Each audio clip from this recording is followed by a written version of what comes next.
ဒီကိုရီးယားကောင်လေးအခုတလောအဖမ်းခံလိုက်ရတာပေါ့နော်သူက YouTuber ပေါ့အတိကကသူဂျပန်လူမျိုးတွေကိုဥတီထားပြီးတော့ YouTube လုပ်တာပေါ့နော်အဲ့ဒီ YouTube အဖြစ်သူကဒီကိုရီးယားနိုင်ငံရဲ့ဂုံအတည်ကြစီတဲ့စကားမဟုတ်မမှန်တဲ့စကားတွေကိုထုတ်လွှင့်ပြောဆိုတဲ့အတွက်ကြောင့်မို့လို့အခုတလောဖမ်းလိုက်တာပေါ့သူကဖမ်းပြီးစစ်ဆေးနေတာပေါ့နော်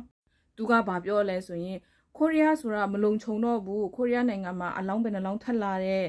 လူပဲနှတောင်းပျောက်သွားတယ်1000ပျောက်သွားတယ်နင်တို့မယုံဘူးလားဆိုပြီးတော့ဒီဂျပန်တွေကိုဒီလို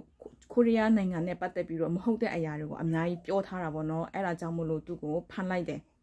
သူကဒီ online ကိုအသုံးပြုခြင်းအပြင်ငွေရှာတဲ့သူဖြစ်ပေမဲ့လည်းဒီလိုနိုင်ငံတော်ကိုမထီမဲ့မြင်ပြုပြီးတော့ဒီလိုမဟုတ်မမှန်သတင်းထုံးလွှင့်ပြီးတော့အဲ့လိုမျိုးငွေရှာတဲ့အရာကမကောင်းဘူးပေါ့နော်ကျမတို့လည်းသူ့ကိုကြည့်ခြင်းအပြင်ဆင်ခြင်လို့ရတယ် online အပြင်ငွေရှာမယ်ဆိုရင်ဒီလို